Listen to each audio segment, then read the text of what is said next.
Bem-vindas, minhas almas peregrinas. Hoje o nosso papo é com jornalista, escritor, palestrante, ele que sabe tudo de arte, moda, história.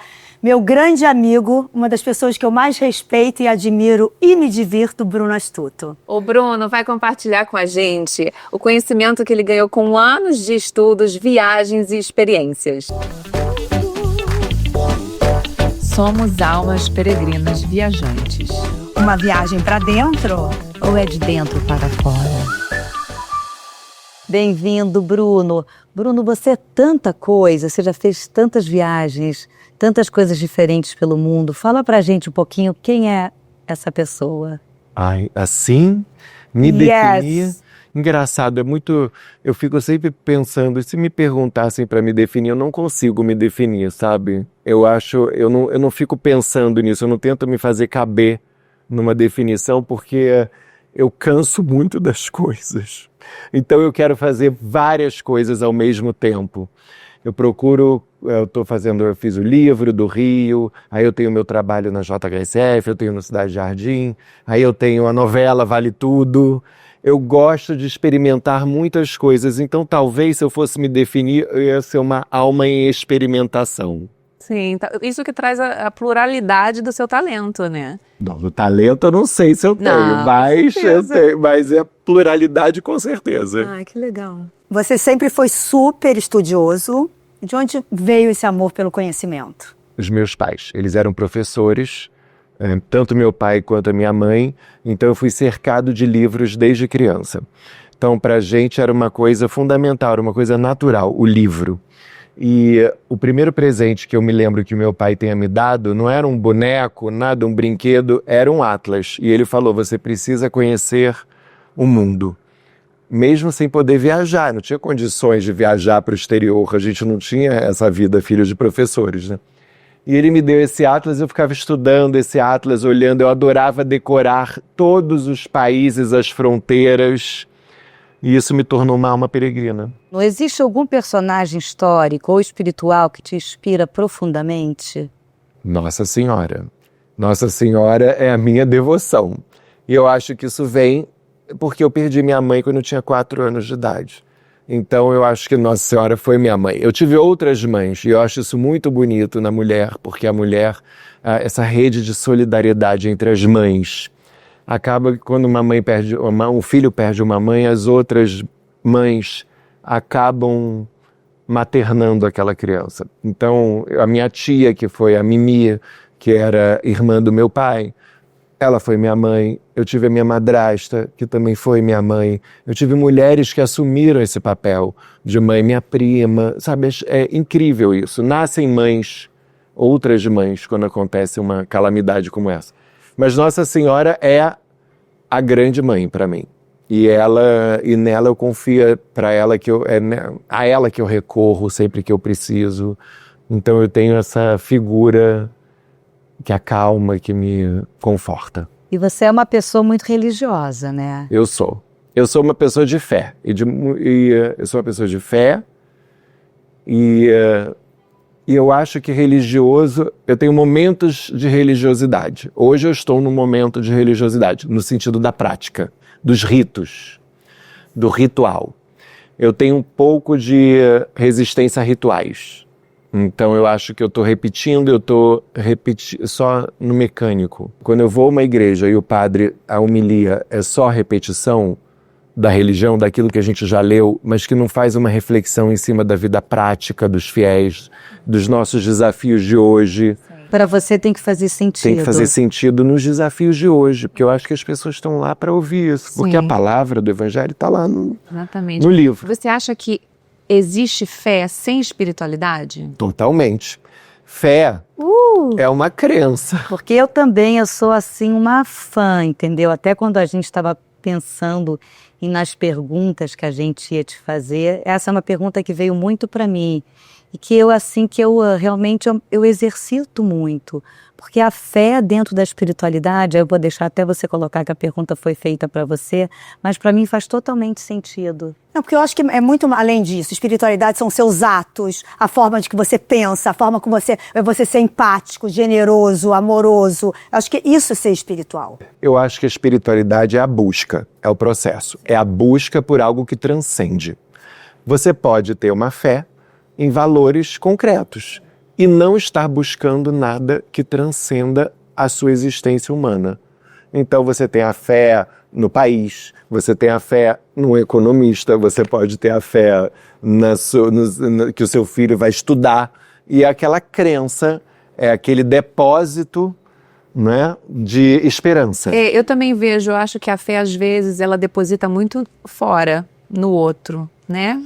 Isso, a fé em você mesmo. Uma crença, é um acreditar. Não, e a espiritualidade eu acho que ela relaciona mais com você. A espiritualidade, para mim, eu vejo como esse processo. É a busca por algo que transcenda, é o caminho. E você pode falar, não quero caminhar nada para nada que transcenda. Assim como existe espiritualidade sem fé. Olha que loucura. Exatamente. A pessoa está buscando algo que transcenda, porém ela não acredita. Ela não tem fé, ela não acredita, ela não tem a esperança. Ela está só no mecânico e ela está viajando atrás de um guru, atrás de um padre, sempre indo à missa, está lá fazendo tudo direitinho, mas ela não acredita. Então eu acho que a fé é mais importante. É o que a gente falou um pouco sobre a questão da religião e espiritualidade parecido, né? Que também é outro departamento. Exatamente, que às vezes uma pessoa é muito religiosa, mas não necessariamente é uma pessoa muito espiritualizada. Exatamente, Você se vê uma pessoa espiritualizada? Eu me vejo uma pessoa espiritualizada, eu acho que eu sou... E religioso nos também, três, né? Os dois. Religioso é como eu falei, eu tenho momentos em que eu estou mais religioso e não. Religião, né, a palavra religare, né? A prática. Religare, te ligar, é a maneira como você se conecta nessa espiritualidade. Quais são as práticas que você... É uma via, né? é uma ferramenta. É o caminho, né? A espiritualidade é a busca. Tá, então vamos organizar essa busca. Aí você vai para a religião. Isso. E você pode falar, eu não vou organizar nada. A minha busca é meio intuitiva, então eu não tenho essa religião. Disso, Não é do jeito católico, não é do jeito muçulmano, não é do jeito espírita, não é do jeito... Não é. Mas é será o jeito. que elas não caminham juntas? Aí é o prato maravilhoso, você pegar Seria a ideal. fé, a espiritualidade e a religião, e você fazer Porque assim, eu gosto também de ver outras religiões, eu gosto de saber, eu gosto de conhecer, eu preciso a gente conhecer. adora. Eu acho que a pior ignorância é você rejeitar o outro por causa da sua maneira de se conectar. Sim. Até porque, Bruno, no fundo a gente vê que elas todas têm um contexto muito parecido, né? Gente, é uma coisa É impressionante. inacreditável. Quanto mais a gente Quanto viaja, mais a vê gente viaja. que tudo se parece. né? E tudo se liga no final. Tudo se liga. Tudo se liga. Sim. E agora, Bruno, você é muito devoto de Nossa Senhora. Já fez alguma peregrinação ou viagem com esse propósito? Eu tenho uma grande Religioso? Eu tenho uma grande amiga de fé, que é a Cristina Oiticica, que é uma artista plástica brasileira maravilhosa e que também é casada com o Paulo Coelho, né? Que é o nosso mago, escritor Paulo Coelho, best-seller. E a Cristina é uma pessoa muito devota de Nossa Senhora, e ela é uma pessoa, quando eu tenho meus questionamentos, minhas inseguranças em relação à fé, ou religião, ou espiritualidade, eu divido muito com ela. A Cristina e o Paulo moravam nos Pirineus franceses, e é perto de Lourdes. E a Cristina falou, como você nunca foi a Lourdes? Porque eu tinha ido a Fátima, né, Nossa Senhora das Graças, que é lá em Paris, no Rio de Bac, Aparecida, mas eu nunca tinha ido a Lourdes. Ela falou, você tem que ir a Lourdes, porque eles passavam o Réveillon todos os anos lá, dentro da gruta. Olha que coisa. Nossa, interessante. Nossa, que ano não. Eu tenho um Não é? casal de amigos auspicioso. também, vai todo ano Todo passar ano. Réveillon em Lourdes. Réveillon em Lourdes. É meu e aí sonho, eu eu falei, nunca eu fui. vou. Aí eu vou, Cris. Aí eu fui lá, fiquei na casa deles e tudo mais, e fomos a Lourdes. Quando eu cheguei em Lourdes, eu vi aquele comércio em volta. Gente, é normal ter, porque tem que sustentar aquilo, entendeu? Existe toda uma Sim. economia em torno disso, tá? Mas eu não me conectei. Ju? Eu fui na gruta, eu peguei a água, eu tentei de tudo, mas eu não consegui me conectar. E aí no final, e a Cristina super emocionada, quando a gente chegou em casa, a Cristina, como é mágico, eu falei, Cris, eu não consegui me conectar. Olha que loucura. Não sei o que aconteceu. Em Fátima, eu chorei. Isso que eu ia falar, eu já fui a Fátima. Fátima, para mim, assim, eu já entrei. Não sou uma pessoa religiosa, tá? Acredito em todas as religiões, tenho muita fé, acredito em várias crenças também, busco muito o meu lado espiritual. Mas quando eu cheguei em Fátima, foi uma coisa que mexeu comigo. Jura? Muito. Eu fui num momento muito especial da minha vida. Na verdade, eu fui fazer um agradecimento que eu senti que eu tinha que ir para Fátima. Eu fui e quando eu cheguei, eu chorei do começo até a hora de eu sair de lá. Tem que fazer um sentido ali. Ali não fez. Bom, passa-se um tempo, não tinha nada, não tinha celular.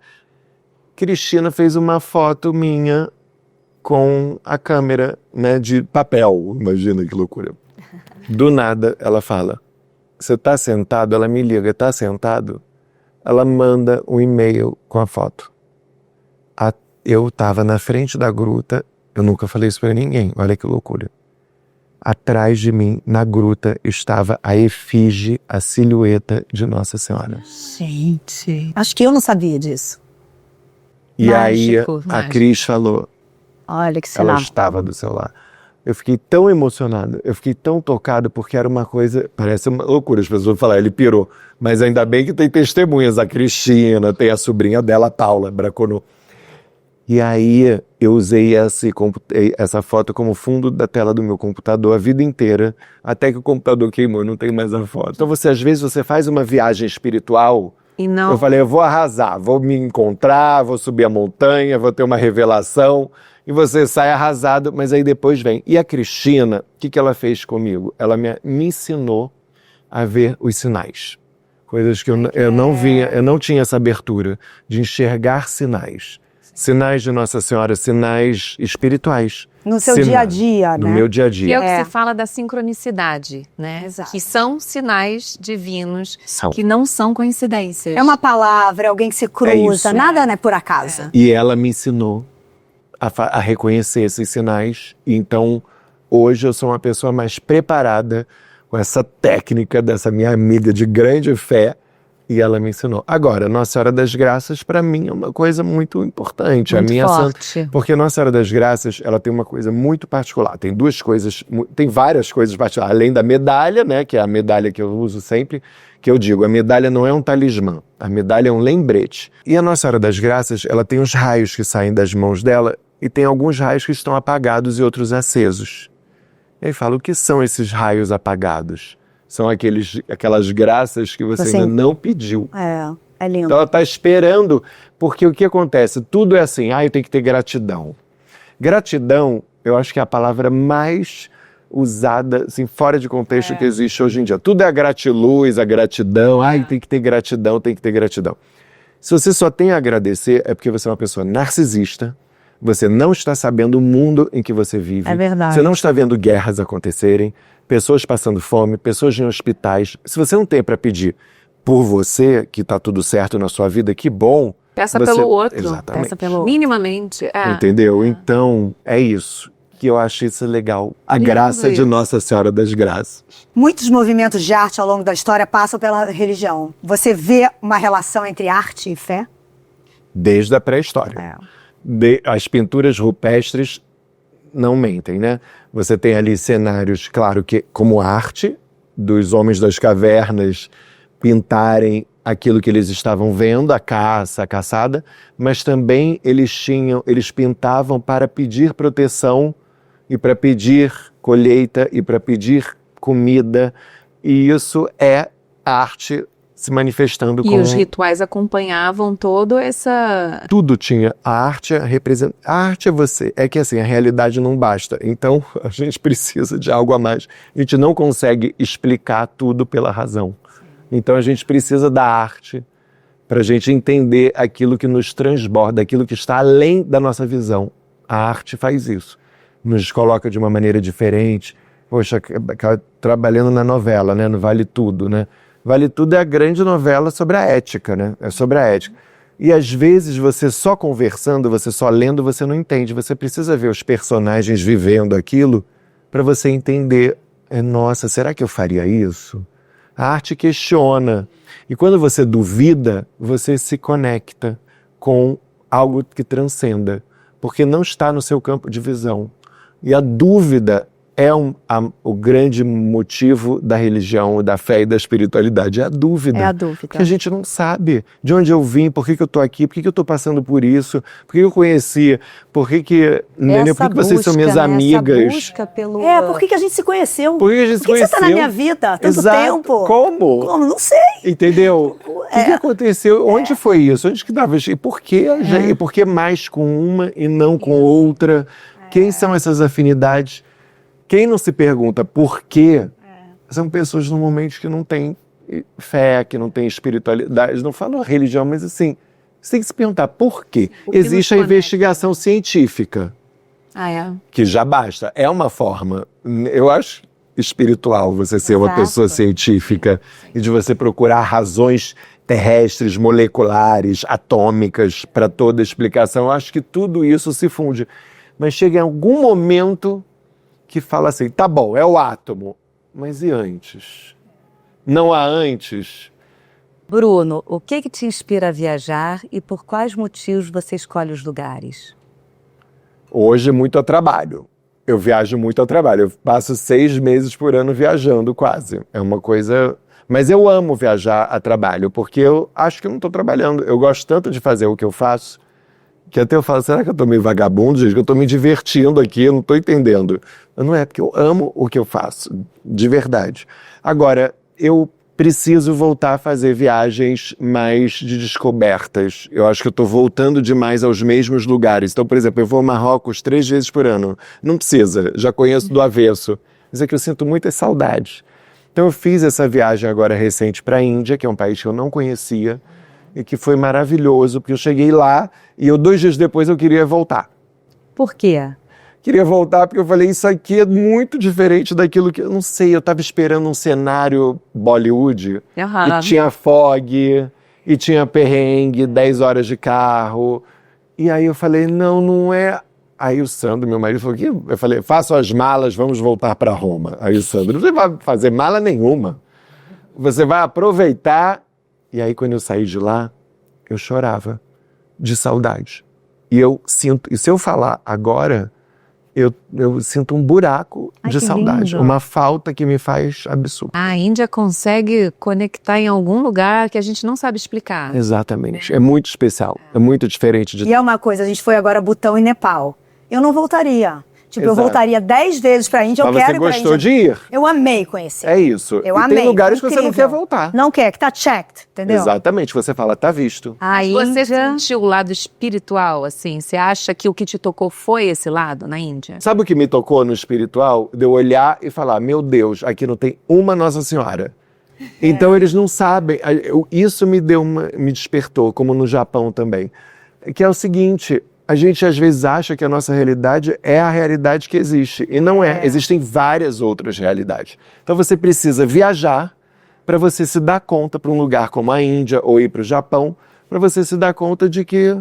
Agora eu acho muito maravilhoso. Você Eles teve um levam outro comida. olhar.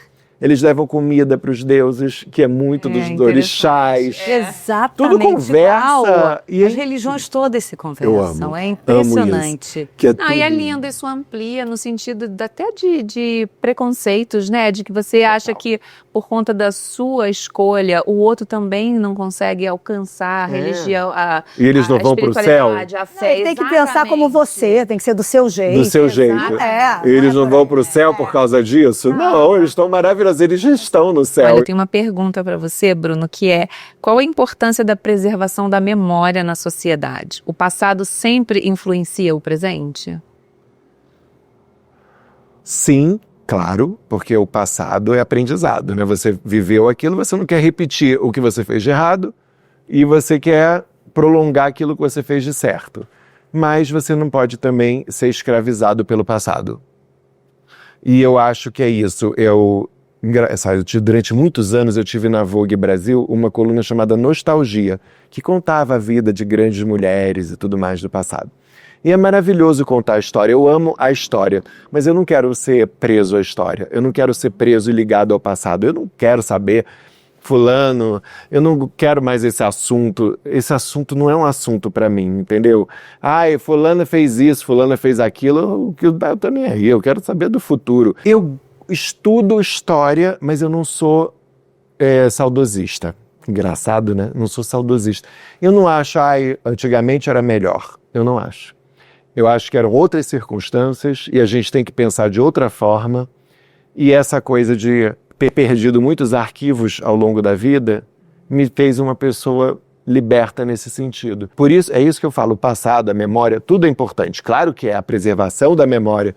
A gente tem um problema no nosso país de memória horroroso, porque só ver nossos monumentos históricos caquéticos, os museus que pegam fogo e não voltam, é uma coisa assim Mas é horrorosa. importante olhar para esse passado para não repetir, né? Para Exatamente. a gente ter o conhecimento de onde estão os erros, né? Onde estão aprender a melhorar como humanidade, né? De Eu acho que respeito à olhar para o memória. passado tem que ser nesse isso. olhar de aprender com os erros da humanidade, o que a gente pode fazer diferente, né? O desrespeito ao passado é um projeto de ignorância, de colocar a sociedade na ignorância. Porque quando você não conhece a história, você não se conhece como identidade. Você não conhece a sua identidade, você não conhece o seu povo, você não conhece a sua cultura, então você não sabe como agir. Você fica perdido, você é mais manobrável.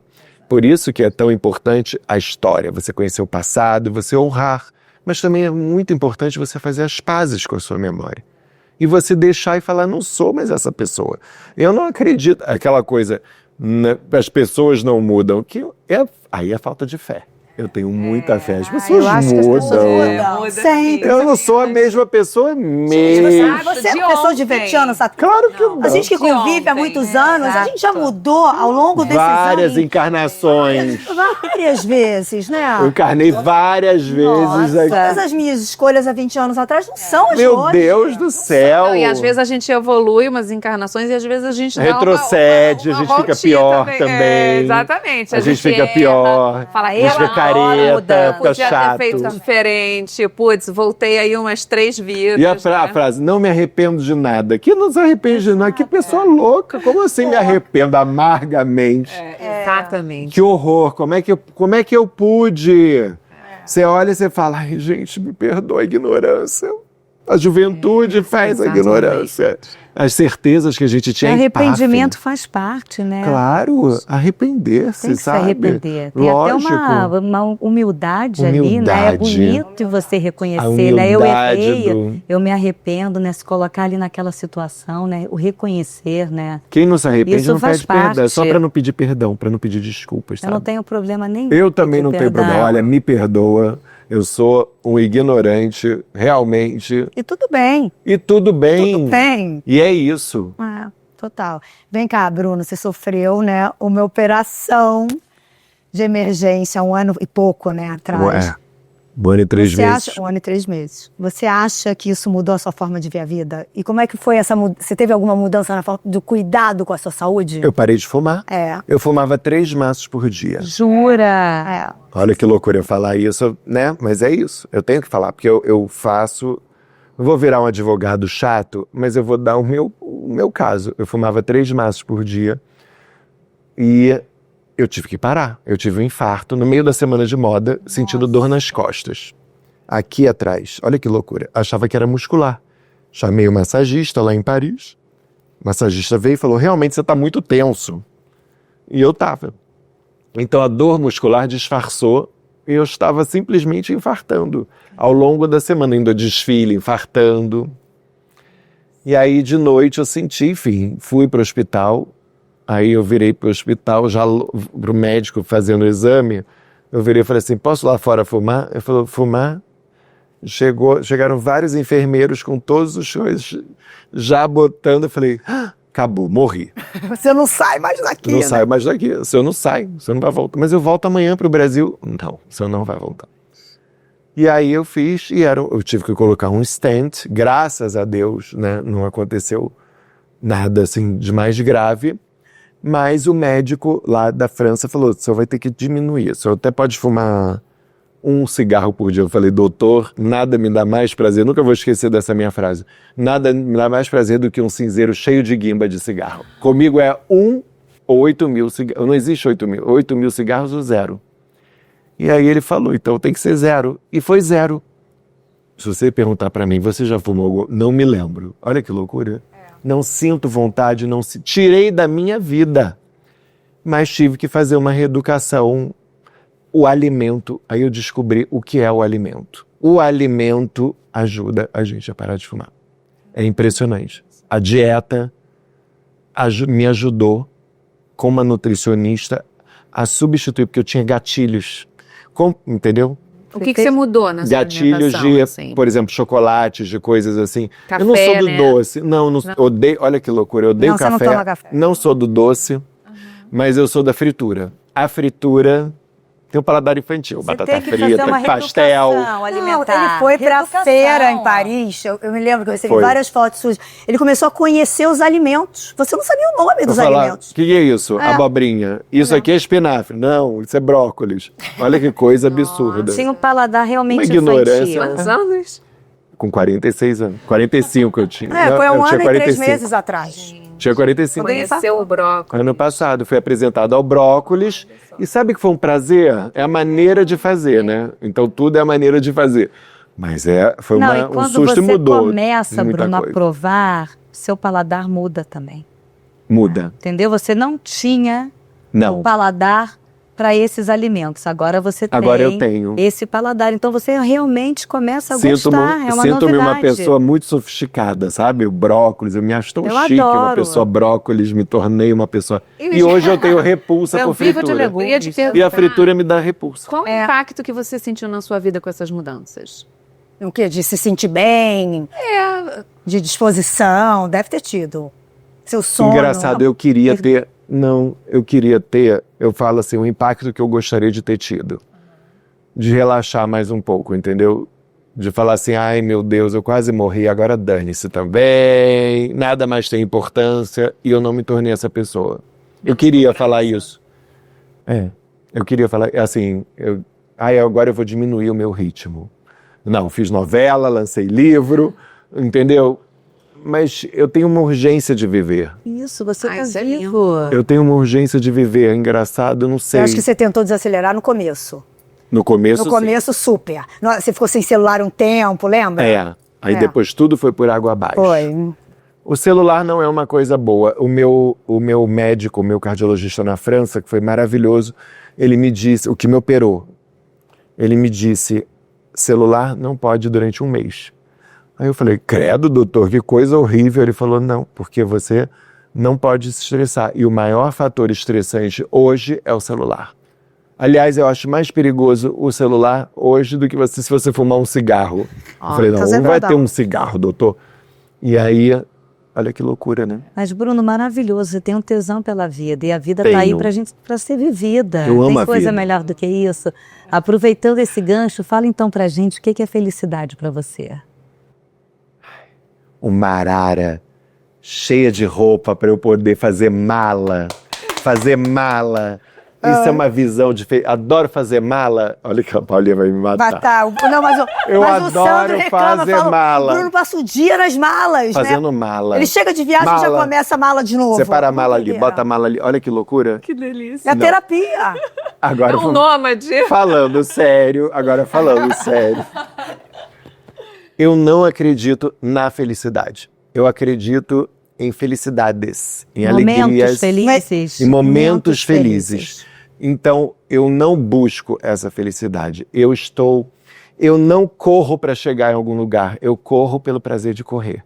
Então, isso é muito espiritual. E porque eu a aprendi felicidade não é onde isso. você chegou. A Aí vocês felicidade vão é o falar, quem te caminho. ensinou isso? Dalai Lama? Não. Quem me ensinou isso foi Karl Lagerfeld. Ah, que legal. E ele falou isso. Eu não corro para chegar, eu corro para correr. E eu nunca vou me esquecer disso. Eu tenho prazer na corrida. Aí você tem uma coisa que eu acho que é muito positiva, que eu tenho um pouco também, as meninas têm também. Você escolhe ser feliz todos os dias. É isso. É uma decisão diária. ser É uma feliz. decisão, como o casamento. Como casamento é uma decisão diária. É uma decisão. Você acorda, você fala, entendeu? E é isso. Eu escuto aqui. E é uma decisão. Bruno, felicidade também. fala um pouquinho desse seu livro novo pra gente, que tá aqui na nossa frente. Rio de Janeiro. Rio de Janeiro. Conta a história. Você estava contando que você é carioca, Carioca. fez um resgate de suas memórias e da sua paixão, né, pelo Rio. Conta pra gente um pouco. Deixa eu dar uma olhada. Eu saí do Rio 12 anos atrás, né? Porque eu me casei. E com um paulista, vim para o Rio, vim para São Paulo. E aí, quando você sai de um lugar que você ama, você começa a achar motivos para detestá-lo. Olha que- É verdade. Você começa a falar, ai, é o saco, o Rio não dá, gente, o Rio... Entendeu? Você começa a tentar se convencer, porque você está saindo de perto da sua família, dos seus amigos de infância, Da sua dos seus amigos, da sua história, dos lugares, dos cheiros que te definem, e você tem que ir para um outro lugar que você tem que achar o máximo. E tem E que que eu acho justificar máximo. por que você não tá naquele lugar, né? Exatamente. E eu tenho assim, mas eu tenho uma coisa muito fácil de adaptação, que onde eu estou feliz, entendeu? Então não é essa coisa de, ai meu Deus, eu tô lá, ai que saudade do feijão. Não tenho. Não sei. Mas quando eu chego aqui, eu quero feijão, entendeu? Então eu não tenho essa saudade de lugares, eu tenho saudade de pessoas. Quando eu fiz esse livro, eu comecei a me reapaixonar pela minha cidade, porque eu comecei a me emocionar. E eu tive olhares estrangeiros, porque eu escrevi o texto e eu fiz a curadoria das fotos, mas o Sebastião Rato Vivier, que é o filho da Martina Sulini, da dona da editora, ele é o diretor de arte do livro e ele ama o Rio. Então foi um olhar gringo, e o olhar gringo é muito mais generoso do que o nosso. Porque lógico, a gente Interessante. quer mudar, né? A gente quer mudar, as desigualdades são gritantes, é uma coisa que não dá para, né? Tem muita coisa que a gente tem que apontar. Mas eu queria trazer essa paixão. A gente precisa... Eu tenho orgulho da minha cidade, da nossa cultura, e é contar um pouco da cultura do Brasil. A Fernanda Torres, na divulgação de Ainda Estou Aqui, lá fora, ela disse, a gente quer mostrar para o mundo que a gente tem, as pessoas não sabem, o Brasil está muito longe, né, deles, porque é mesmo, é a América, é um continente, é um outro... É uma coisa... E nós somos, como nós somos muito grandes, nós somos muito insulares. Nós não temos aqui gente de várias línguas, não é assim tipo Nova York, Londres, não é Europa que 2 horas depois você mudou de língua, de idioma, de cultura completamente. Então nós temos uma coisa muito vasta, que isso acaba nos afastando do mundo, assim, e o mundo não entende, a gente também não procura. Então, quando eu escrevi isso, eu quis mostrar para o mundo, olha que bacana que a gente é. E realmente você se apaixona. Não, e olhando aqui, as O Rio fotos estão belíssimas, tem cada imagem linda. E diferentes, né? Sim. Diferentes, coisas diferentes. Diferentes Então, olhares. é isso. A Sulini é conhecida como a editora mais glamurosa do mundo, que faz esses livros, essa coleção Travel from Home é sobre cidades. E aí você tem Ibiza, você tem Capri, Mykonos, Sambar, tudo glamour. E aí eu falei, o que é o glamour brasileiro ou carioca?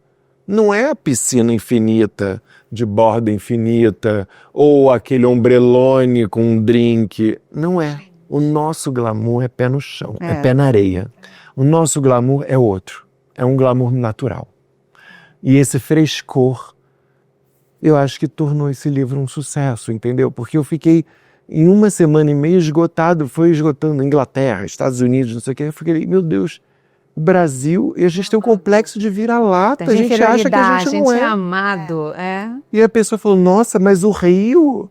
Eu falei, mas o Rio, meu amor, a gente é muita coisa. A gente é carioca, né? E talvez seja uma resposta para o mundo de hoje, em que as pessoas estão tristes, talvez o Rio seja um caminho espiritual também. Um lugar pode ser um caminho espiritual. Bruno, fala um sonho para você. Olha, eu vou falar podia falar a paz mundial, que é, mas aí é de todo mundo, eu acho que eu queria morar em Roma. Olha que loucura. Um dia, ficar velhinho lá. Eu queria fazer esse caminho de volta dos meus avós, dos meus antepassados, entendeu? Uma alegria. Sabe uma alegria? Os meus bichinhos são uma alegria na minha vida. Eu acho que é uma expressão de pureza. Isso te toca de uma forma muito primitiva na alegria. Eu acho que a alegria é diferente da felicidade. A felicidade, eu acho que tem um compromisso, ela tem um peso, a felicidade. Né? Ela tem um padrão. A alegria é uma coisa boba. Quando você falou alegria, eu adoro essa palavra, alegria. Fulano é alegre, eu gosto alegre. Eu gosto dessa coisa, mais do que feliz. Muito mais. Fulano é feliz. Eu acho que Tem existe uma vários soberba. momentos alegres, né? Eu acho que é isso. Uma coisa mais Alegria, contínua, os mais meus fluida. bichinhos são uma Aurora, alegria. Aurora, Leone e Taormina. Que delícia! E uma saudade, Bruno? Do meu pai. Eu tenho essa saudade. Muitas saudades, mas ultimamente eu tenho tido saudades do meu pai. Né? E um desafio? Ser menos ansioso. Um lugar de paz. A missa. A missa é um lugar de paz.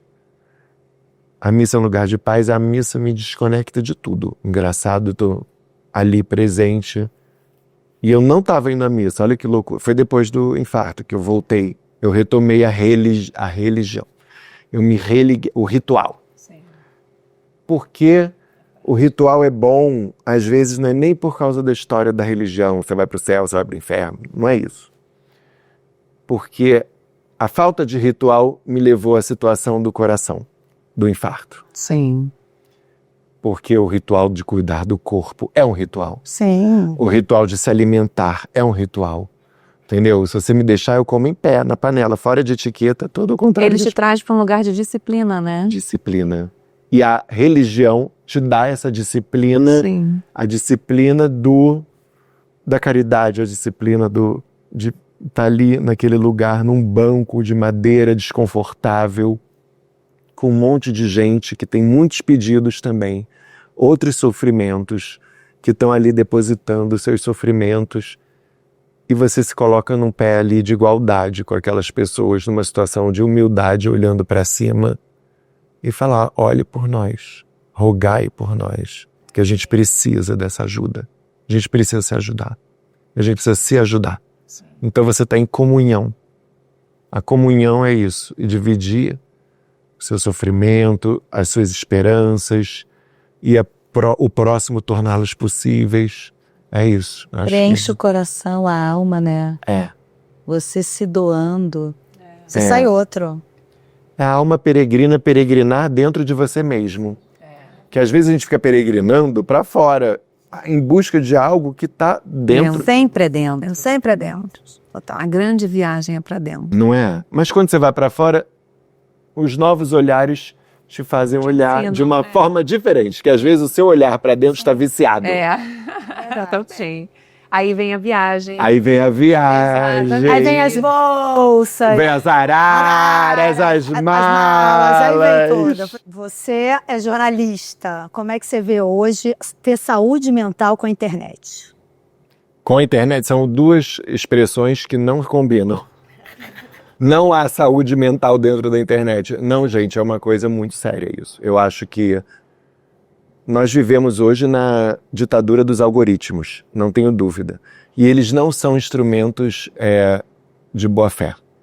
São robôs amorais que regulam de acordo com engajamentos principalmente de coisas ruins. Então eu acho que é uma força demoníaca mesmo, contra a qual a gente tem que lutar. Demoníaca não no sentido da religião, não estou falando do diabinho, nada disso, que até pode ser interpretado. Eu acho que cada um vai acreditar da forma como quer. Mas eu acho que existe ali um bicho, esse bicho algoritmo está ali para dividir, para plantar a desavença, o desacordo. Eu não tenho filhos, eu não posso julgar também, ninguém. E não vou julgar aqui porque eu não tenho filhos, eu não saberia, não posso dizer, de repente eu faria tudo o contrário. Mas eu daria assim, uma idade mínima para um filho meu para ter redes sociais. Eu acho que criança não tem maturidade nenhuma para lidar com esse ambiente agressivo, pornográfico, maledicente, porque essa é a regra. Nós temos que ter a consciência de que hoje pessoas de bem são exceções ali. Bruno, eu tenho 5 filhos. Hã? Meu Deus. E eles todos com 2 anos de idade já estavam no Instagram. Não, e eu sou super criticada às vezes, né? Que as minhas amigas sabem, porque eu não dou acesso a eles. Sim. praticamente nada. Hoje, com os meus mais velhos, que têm 11 e 10, por conta de necessidade de uso de escola, eles estão começando a fazer uso de um pouco de iPad, computador, mas eu crio eles quase que alienados mesmo, e eu acho que isso hoje é importantíssimo. Então, há um tempo atrás eu estava nadando contra a maré, mas eu vejo que alguns pais hoje estão começando a perceber o quão maléfico isso é para as crianças, e aí também a gente entra no assunto até cerebral, né, por conta de uma imaturidade mesmo, uma capacidade de desenvolvimento, né, de maturidade do cérebro para receber tanta informação, e aí estímulos, né, químicos no cérebro que a criança não está preparada para receber. Então eu acho isso que você colocou muito legal, da gente trazer, das pessoas cuidarem do que elas dão na mão das crianças por conta do acesso a tanta coisa ruim, a esse meio tão mal, né? Porque a criança inocente, ela não vai saber julgar. Então ela vai acreditar que tudo que ela vê é uma grande verdade. É uma grande E não é nem natureza. isso só, assim. Morgana, para você fazer parte, às vezes você precisa... entendeu? Acessar? Não, você precisa se colocar em certas posições. Então a criança, mesmo ela tendo ou não a informação, se todo mundo está falando aquilo, ela se coloca falando aquilo também para ela pertencer a esse grupo. Sim. Ah, ela é mimética, Não, é verdade. Você É verdade. vai se envolvendo em momentos, às vezes, que você nem quer se envolver, mas a partir de toda uma sociedade, amigos, um Funciona como grupo seu que está... amigo. Porque o que acontece, no fundo, é o seguinte, eu aprendi com nossa amiga Glória Maria uma coisa, não é só questão de educação, porque pessoas que tiveram educação, que têm curso superior completo, são racistas, são homofóbicas, são machistas. Então não é só questão, você não pode falar isso, porque a pessoa não teve educação, não é só a escola. Não. Você tem que você tem que ter uma educação afetiva, de empatia, e você explicar que, meu filho, é o seguinte, nesse momento que agora você está entrando nesse mundo da internet, você tem que ser um infiltrado, você é um agente de bondade, Exatamente. um soldado do bem. Então você vai ser, na verdade, o fiscal aqui dessa turma, e você vai fazer, seu amiguinho vai entrar aqui, vai falar mal da amiguinha, você vai falar, não pode, fiscal, você tem que ser o agente, nós temos que preparar as futuras gerações, e eu fui professor, então eu tenho esse lugar, não tenho o lugar do pai, mas eu tenho o lugar do professor, e tenho o lugar de padrinho de muitas crianças. A gente tem que preparar essa geração para ser agentes do bem, infiltrados do bem. Num ambiente poluído, um ambiente horroroso, um ambiente sem controle, que é um bang-bang, porque os governos não controlam. Porque não é só também responsabilidade dos pais. Porque não é.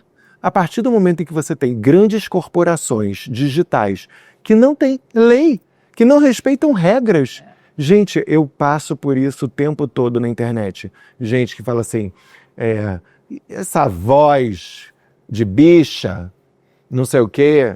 Ué, isso meu nome é verdade, é minha voz. É isso mesmo. É uma constatação. Realmente, fato. mas não isso é criminoso. Entendeu? Me xingaram outro dia de carioca, porque eu fiquei com mais X. Desde que eu saí do Rio, eu fiquei com mais chiado. Olha, Freud explica, né? Freud explica. Exato. Fiquei com mais chiado, olha que Você loucura. tem mais sotaque aqui. Tenho mais sotaque. Olha. Sotaque piorou, entendeu? Mas o povo me xinga. Mas essas pessoas, eu denuncio para a comunidade, que é ali o instrumento que a gente tem. Denuncia por discursos de ódio, de homofobia. Eu vou lá e denuncio o comentário. A pessoa me xinga assim, mas de coisas assim, meu marido, uma coisa horrorosa. Sabe o que o digníssimo lá, moço, dono da Big Tech, sabe o que eles respondem? Não identificamos nenhuma violação da comunidade. E isso vai piorar. Olha. Então, não podemos também colocar só a culpa na mãe, no pai, quando você tem uma falta de fiscalização de políticas públicas de governo a respeito dessas empresas que, por terem essa ferramenta tão poderosa nas mãos, fazem o que eles querem. Vai muito além do nosso poder, né, dentro de casa, Então, né? nós temos que cobrar. Nós temos que pensar Exatamente. em pessoas, em governantes. A gente não está protestando, ao invés de ficar protestando contra bobagem, Exato. Entendeu? Você tem que pensar, você tem que cobrar dos governos uma atitude, porque os pais sozinhos não vão dar conta também. Que daqui a pouco, amor, a inteligência artificial acendendo e apagando a luz da sua casa e você nem sabe como. Entendeu? É isso. E cedo ou tarde eles vão ter acesso, né? Vão ter Então, acesso é a isso. E eles têm que saber usar.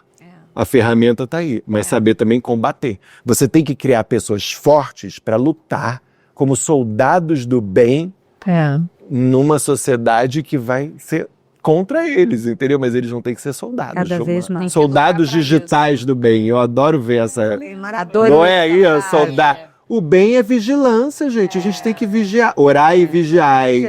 Não esquece a parte do vigiar. Só orar e não dá. Tem que vigiar. Tem que chegar lá e ficar alerta. Não vou deixar, não. E agir, vou me levantar. Vai falar mal da amiguinha? Me levanto. E agir. E ter a coragem de falar na frente dos outros. Exatamente. Constranger o mal. Maravilhoso. Isso é um caminho espiritual. Vambora! Amei. Muito bom, Bruno. Muito maravilhoso. Te amo. Te amo, Obrigada amo por vocês. estar. Obrigado. Essa Nosso viagem. papo foi assim, além do esperado. Obrigada do fundo do coração. Obrigado. Obrigada Almas por peregrinas. tanto conhecimento. Foi muito bom. Tanto amor. Eu me analisei aqui. Aqui é um divã. Pode fazer o próximo convidado deitar. Botar deitado. Eu fala. Você descobriu que você vive no momento presente. Lué, eu descobri isso. Ele descobriu que ele Acabou a ansiedade. é espiritualizado. Eu só descobri. Ai, Olha, e não se esqueçam de se inscrever no nosso canal, comentar e seguir a gente lá no Instagram e no Spotify. Somos almas peregrinas viajantes. uma viagem pra dentro? Ou é de dentro para fora?